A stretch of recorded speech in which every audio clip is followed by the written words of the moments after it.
Alright, wow. Yun ang mga tipo kong lalaki. Bumati ka muna, Eddie Boy. Binabati ko po yung lahat ng nanay-nanayan ko sa Phase 1, pati po yung napakabuti kong amo, at saka yung father ko po pala. Kung nabubuhay ka man o kung nasaan ka man, ito yung anak mo na pinasabog mo noon sa Olongapo. Sana naman, maunawaan mo ko, wala akong pinag-aralan, hindi ako marunong bumasa. Nagpapasalamat ako sa taong kumukuha sa akin, sana naman mahabag ka. Nandirito lang ako sa Wawawi. May telephone number, cellphone number. Ito ang nanay Luming ko na naging amo ko na nag-aalaga sa akin. Maraming salamat. Wala akong galit sa'yo. I love you. Eddie Boy, ito ay pinanganak sa Olongapo. Opo. Ano pangalan ng nanay mo? Juanita Sangkap Mayes. Mrs. Juanita Sangkap Mayes. Opo. Ang tatay mo raw ay isang? Foreigner po. Ang pangalan niya, Eddie Tyron Mayes Jr. Nandiyan dyan po sa nanay Luming ko yung marriage contract. Kompleto ah. Alright. So, okay. So, you want to meet your papa? Yes. Okay. Baka hindi mo magtagalog yun. Pati Englishin mo. Daddy, my name is... Yan, yung camera. Daddy, hindi ako masyadong marunong mag-English pero sana naman maunawaan mo. Ito ang anak mo, naghihirap dito sa Pilipinas. Tandaan mo, mahal kita. Kahit saan man, Yeah, tulungan mo sorry lang ako. anyway. Dapat ma-interpreter, Liga Bentong. Isa-isa mo na. Daddy, Englishin mo yan, okay? Kasi interpreter ko siya. Alam mo, father mo is foreigner. Okay, slowly, go. Daddy, mahal na mahal kita. Your dad? Your daddy? I love you? And your son? That son. Okay, and then, next. Gusto kong malaman mo, wala akong pinag-aralan, di. Kailangan ko ang tulong mo. No understand to read? Hindi nang marunong eh. Okay, doon ka na. Okay, so dad, sir, what's his name? Eddie Tyron. Si Eddie Tyron, he is your son from Olongapo, okay? He just wants you to know that he didn't know how to speak in English very well, and he can write, but you can read. Nakakabasa ka. Hindi rin po. He can read and he can not write. Okay, is that right? Yes. That's right. O, sino kasama mo ngayon? Yung? Ang pinakamabuti ko pong amo, si Nanay Lumin. Okay, Nanay Luming, kamusta po? Magandang hapon, Will. Okay. Ang masasabi ko lang kay Eddie Boy, patuloy lang siya na maging mabait na tao, masipag, kasi masyado siyang masipag, Will. Tsaka, patuloy mo lang yung madasalin mo, kasi pag linggo, Will, mas nauna pa yung nagsisimba sa akin. Kaya sana ang hinihiling niya na matagpuan niya yung magulang niya, na medyo may na ngayon, may balita na kasi tumawag na yung kaibigan ko galing New Jersey, Washington na confirm na daw siya na US citizen na siya. Kaya sana matuloy kasi sa April daw uuwi na daw yung kaibigan ko. Dala-dala na daw yung visa niya at saka yung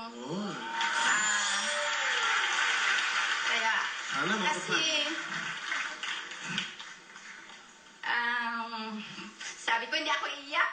Kaso lang kaya yun lang po ang dinadasal ko na sana matuloy na makuha na rin siya ng mga magulang niya kasi gusto ko rin na magkaroon din siya ng buhay na Namin si Eddie Boy po ay kinukup niyo bilang isang... Opo kasi actually mahabang kwento yan, Willie, kasi maliit pa siya, mga 10 years old pa lang siya. Palagi na siya namamasora. Kaya palagi siyang nanguha ng basura doon sa harap namin. Yung anak kong dalawa, bali nakadikit niya. Naging kalaro niya pag walang pasok yung mga anak ko.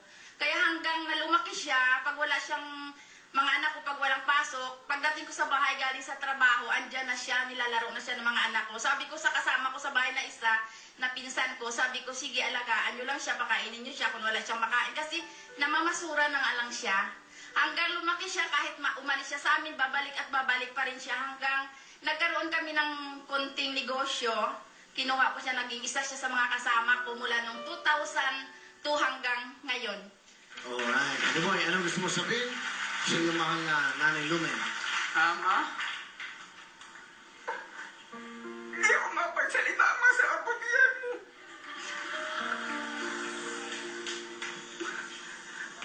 Totoo lang po yung sinasabi ko, ma. Maraming salamat sa pagkukup mo. At least hindi ako naging babaya sakali at naging addict. Thank you po talaga sa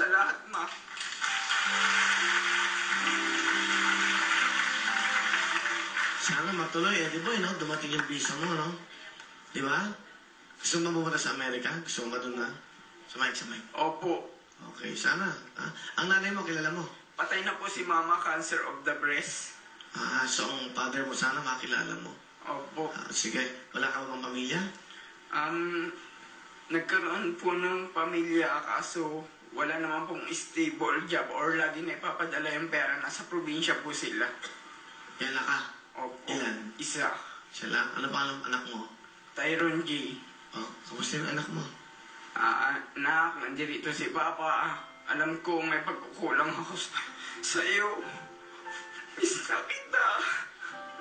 Wala ko ibang iniisip na kundi ikaw. Kasi ayoko lumaki kang walang pinag-aralan sa totoo lang.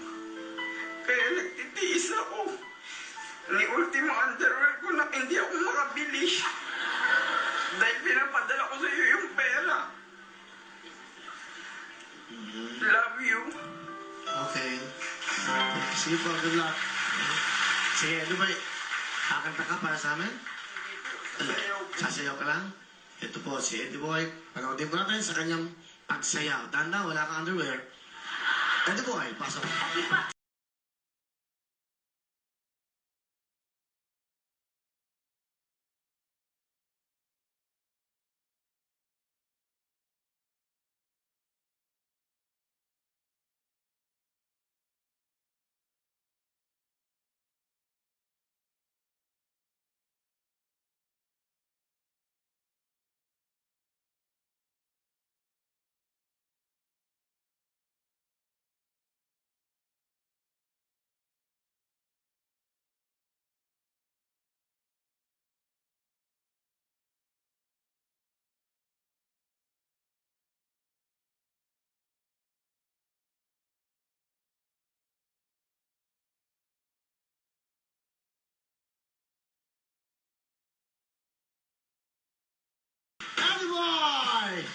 Galing ah. Kita mo, meron ka palang tinatago aking talino.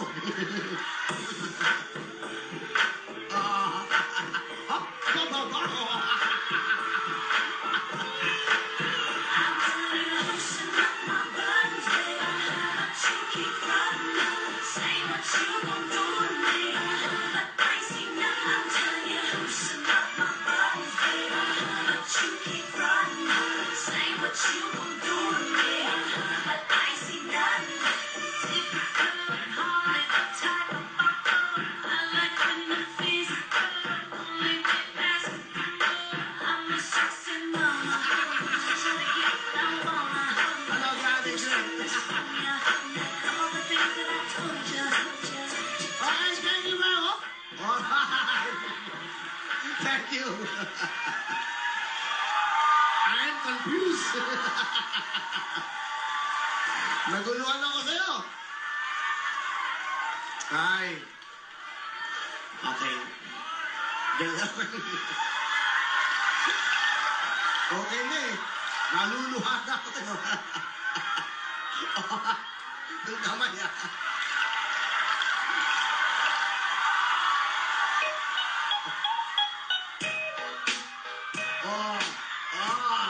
Yeah. Okay. Tama na. 10,000 para sa'yo.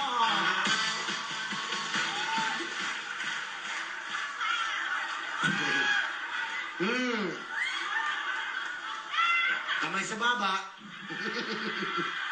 Napeki mo ako. Nadala na ako eh. Talagang, tapos biglang...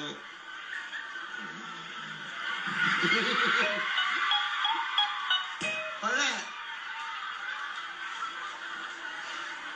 Okay ka ba? Okay.